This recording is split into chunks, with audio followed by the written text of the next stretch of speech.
Okay, so nag-report sa akin si na Jenny. Tumawag sa akin kasi pinapunta ko sa Patchokat maglilinis. Tumawag sa akin, naku, nanakawan na naman ang lumang bahay.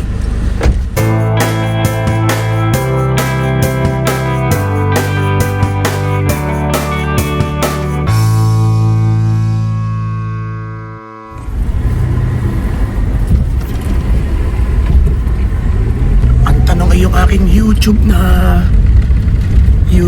silver. Pag yun ay nawala na doon. Kinuha. Kasi nasa ano yun, inilagay ko yun sa kahon eh. Kung yung dyan sa kahon na binuksan mo, wala yun doon. Kasi nasa ibabaw lang yun, nanakaw yun. Ay, winasak ka ng kandado. Ano yun, ginamitan ng bakal.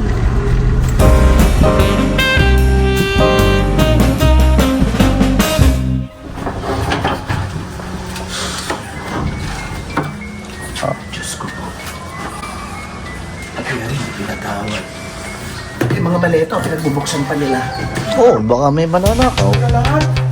Hindi ba bumakyo? Hindi kasi bagyo, iba din eh. Ano naman, di mapapasok ang hangin din eh. Hindi, nung unang punta ko. Hindi pa din. Wala dito, hindi ganun. Hindi, nandun yan. Dito sa may ano ka, sa kanto, wala nga. Grabe. Wala din yung YouTube? Wala, dito nakalagay yung sa YouTube eh. Yan nga, sige nga, Hindi, pa. nilagay mo siya sa kahon. Musang kahon. Dito sa kahon. Ay, wala na. Yun na.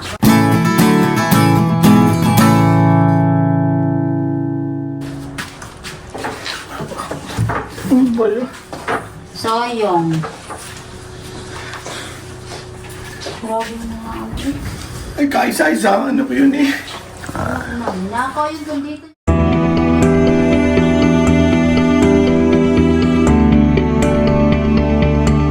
Una natin gawin ngayon, pagbubukas o pag-unbox ng ating silver play button. Wow! Alam niyo ba, ang tagal na niyan. Ang inay pa ang unang nakakita bago ako. Tanggapin nyo ang laki ni Obet sa YouTube. O, diba? Sa kanya unang iniabot. Ang karangal lang nakuha natin sa YouTube. So, doon, hindi ko nabuksan siya at naibigay sa kanya ipakita sa kanya ng buong buo ang laman nito. Because isang inspirasyon natin bukod sa aking buhay bilang OFW, sa aking pamilya, sa aking karera, sa aking trabaho, is isa o may pinakamalaking bahagi ang inay sa kung ano man ang meron ako ngayon. So yun, bubuksan na natin.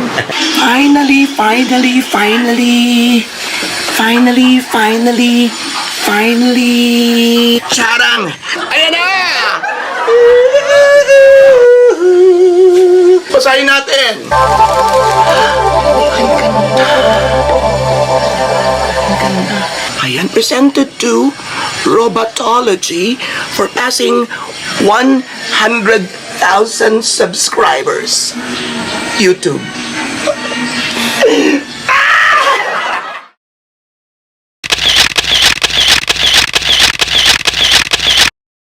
So, paano nyo nalaman na parang dito natulog? May sapin. So, nung punta kayo dito na isang araw, wala pa itong sa pen? Wala po yan. Ayan. So, may sapin, ano, Sobra naman ikinalat eh. Pwede naman magnakaw ng ano yun. Talagang pinili eh. hindi rin magnakaw ng maayos. Ay, talagang binastos. Tawag yun eh.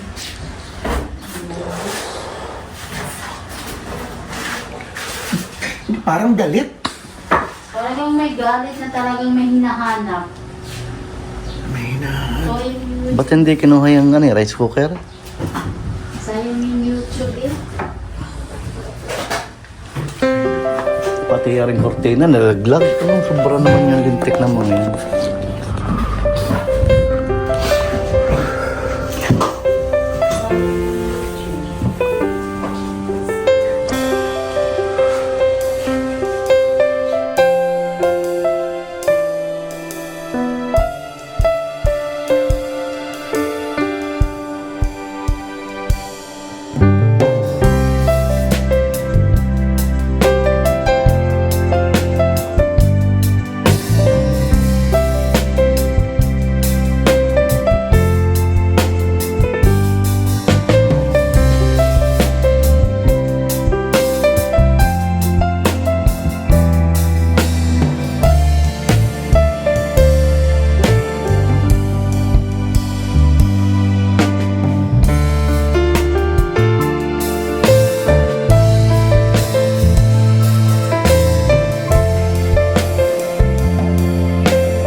po muna kami ngayon at kinakailangang i-report. Kasi parang nung una hindi ko na ini-report. Itong pangalawa hindi i-report. Kasi parang ano na rin, para aware sila na may nangyayaring ganun, para na rin sa proteksyon. Siyempre at sa ma-aware ng mga tao dun sa amin na may mga ganung pwedeng mangyari din sa kanila. Papunta kami kina Kuya Lito para dalhin ko yung ilang pasalubong para sa kanila. Eto, siyempre unahin muna natin ito.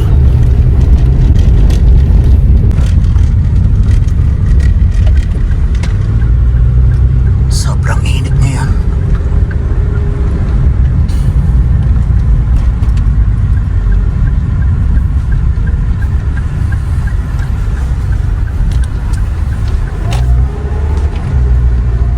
Grabing init ngayon.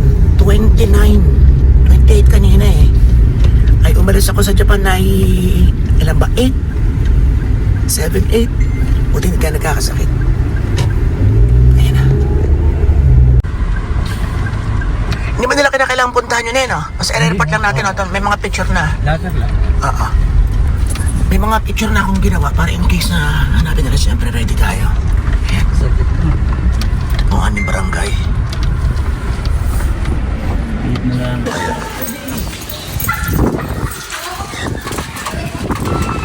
Saan pa yung barangay? Wala, sarado? Ayun lang. Sarado nga. May tao din eh. May tao sa barangay. Wala daw? Tao niya. Magkano tayo ba rin? Okay.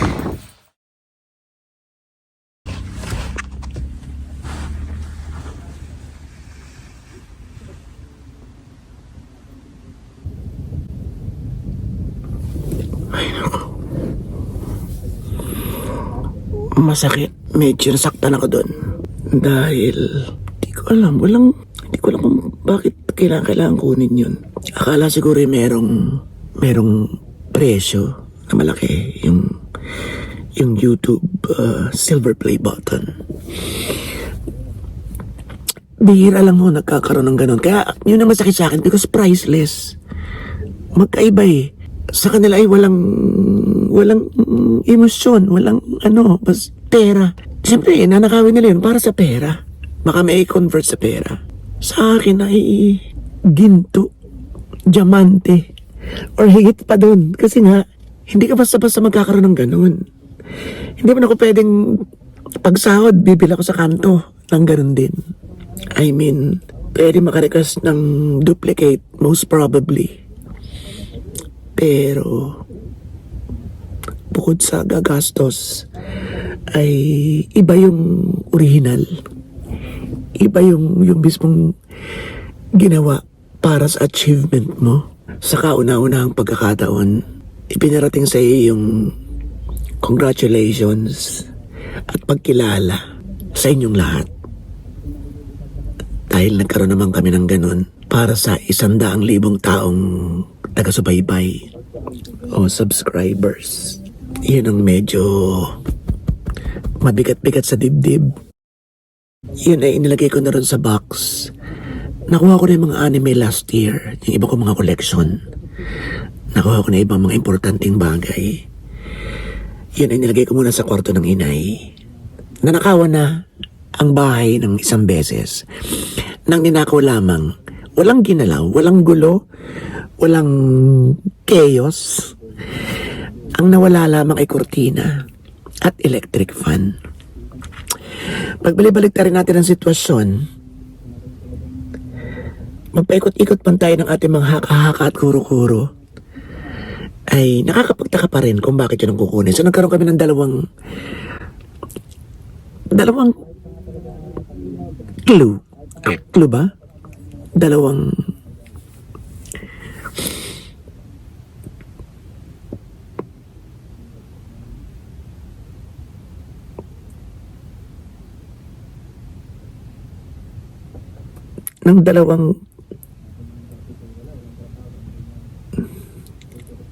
nawawala ako.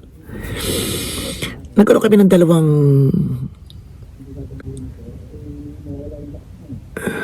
Naubusan ako. Ang dalawang opinion kung ano yung posibleng dahilan o sino yung posibleng kumuha pala. Ang una ay kakilala, kapamilya, kamag-anak, sino naman. At ang pangalawa, syempre, ay napagtripan lang siguro o tagaron lang or ano. Number 3, imposible naman kasing ano eh. Imposible na yung number 3 na wala din kwenta yung makukuha because pag samasamahin mo yung lahat ng mga nakadisplay doon, siguro kahit papaano ay magkakaroon ng value. So yun, maaaring yun, kakilala, kapamilya na ayaw kaming masakta ng sobra-sobra at kinailangan lang yun na total wala mo makakalam, get na lang natin. O number 2 ay tagaron lang. Naghahanap kami ng may mga CCTV ron pero parang wala kami nakita sa mga bahay-bahay. Pero magtatanong pa rin kami mamaya. So nung ninakaw lang ay kurtina at electric fan, but this time around it's different. Magulo. Parang pinagwasi-wasa ng mga gamit na parang may emote, parang may hugot, may galit or nagmamadali or what. Pero ayos na yung kama eh. Hindi ganun eh. Nung pumunta si na Janet, kinuha yung sofa. Hindi ganun. At nung huling pinacheck ko yun bago ko umalis, papuntang Japan, hindi rin ganun. So most probably, ay totoo yung sinabi ni Jenny na parang doon pa natulog. Maghahanda ka pa na ayos na ba yung kama mo kung hindi mo rin naman gagamitin. Diba? So, kung hindi magnanakaw na dayo, malamang doon lang sa lugar namin. Na alam na walang laging pumupunta ron. Baka nandun lang sa tabi-tabi or something. Mahirap magbintang, pero kuro-kuro lang naman to. Wala tayong pruweba, wala tayong kumpirmasyon. Pero sa pagbasa ko dyan, walang dadayong magnanakaw para hindi pa kunin yung lahat-lahat doon or something. May mga iniwan pa eh. Nandun na rin lang sila. Dapat kinuha nila yung mga lumang. Kung wala mga value ng mga lumang stereo at mga speaker doon, pwedeng ibenta at baka makaka-1,000 pa. Diba? Hindi ko na kung may sense pa yung mga pinagsasabi ko. Medyo na ano ako. Huwag yun akong i-bash na yan kasi walang debater or something. Walang gustong tumira. At the same time, hindi ako pwedeng mag-isa doon. Kung nagkataong mag-isa ako doon, baka nadamay pa yung buhay ko. Kahit pa sabihin ay, kung may ilaw at may anit nakatira, siyempre walang papasok, hindi rin natin masasabi. Lalo pa kung rinig nila na mag-isa ka lang. Tapos, 35 and above ka na. Ay, nako.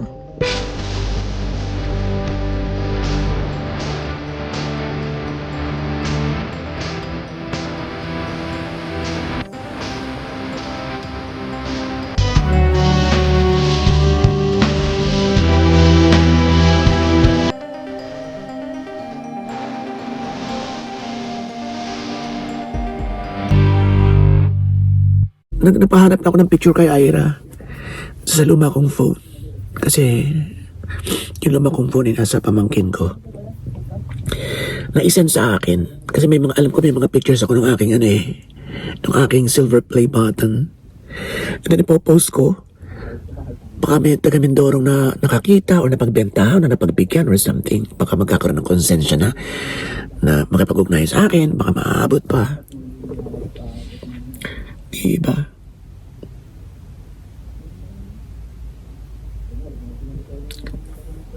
Hindi na ako umaasa na sana ibalik or what. Because hindi naman nila ibabalik. The problem is kapag alam nila na hindi ganun, maybe, hindi natin maaari sa kanila naisipin, wow, silver plate to, silver to, malaking pera to.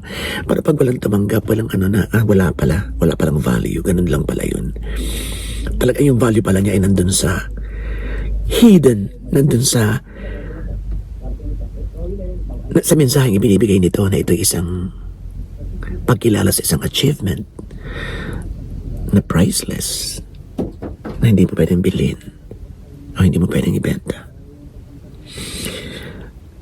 Pumasok sa isip na itapo na lang basta kung saan or basagin or something. Yun. Ay, nako.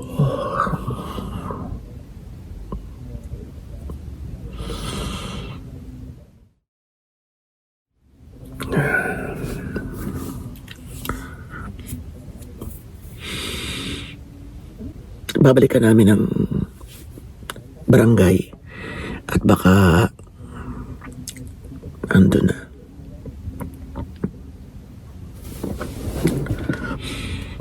Para may report. Para yun, para na rin sa iba para makapag-ingat.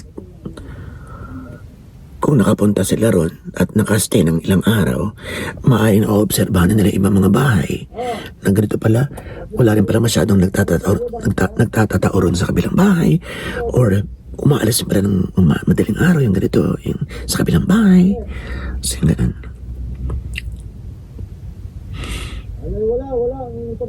So yun. Huwag po kayo mag-isip na hindi binibisita yun. Binibisita yun. Lagi-lagi. Simula naman nakawan yun last year. Hindi na ako nag-araw-araw doon. Pero before that, simula nung umuwi ako noong 2022, araw-araw ako. Doon ako, lagi hindi mo ako mapapag-toilet sa tinutuloyan ko ngayon. Kailangan doon. Doon ako maliligo. Doon ako mag-vlog. Mag-isa lang ako mag-vlog. Minsan, okay, iwanan niyo ako dito. Something like that. Because wala kang inaalaala. At ano ka? Nasa sarili ka. Diba? And yun din ang gusto ng kapatid na mayroong tao doon. Hindi ako pwedeng tumira because siyempre sa ating age, kailangan natin lagi may kasama. Huwag na yung sabihin natin na may takot or something na normal sa lahat. Pero yun, mahirap mag-isa nang walang kasama sa mga ganitong sitwasyon. Ayaw ng mga pamangkin, ayaw ng mga kapatid. Papasok kasi. Kung baga, kung gusto mong mag-business at hindi online, may hirapan ka talaga doon kasi papasok. Ang hirap ang sumakay ng tricycle.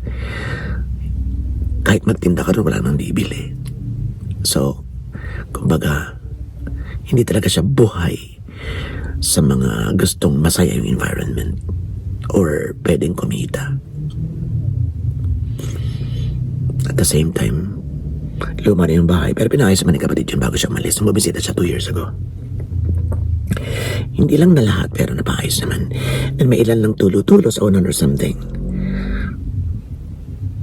Actually, open na si kapatid na paupahan yun last year. Ako naman yung kumontra. Personal ang dahilan. And then, napag muni-muni ko na hindi nga pala akin to. Kahit pa para sa inay sa tatay ito, hindi basically para sa akin to, kundi pag-aari ng kapatid ko. So yun, sana makita. Yun ang hiling ko, sana makita. At pag nagkapera tayo rin ng bonggang-bongga, try nating tumulong para may paayos yan. Yung kinikita natin buwan-buwan, siyempre sapat lang sa atin. May nakakapag-abot-abot ng konti sa ilang kapamilya. Yun talaga yung gusto ko makatulong. Hindi lamang sa akin, sa aking pamilya, kundi sa marami pang nangangailangan. That's why, Diyos ko Lord, ibigay nyo na. So yun, masakit. Sa pangkalahatan, napakasakit. Kung alam nyo lang nararamdaman ko ngayon,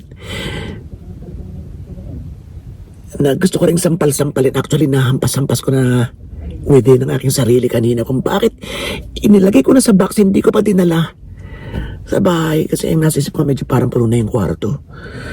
Katangan.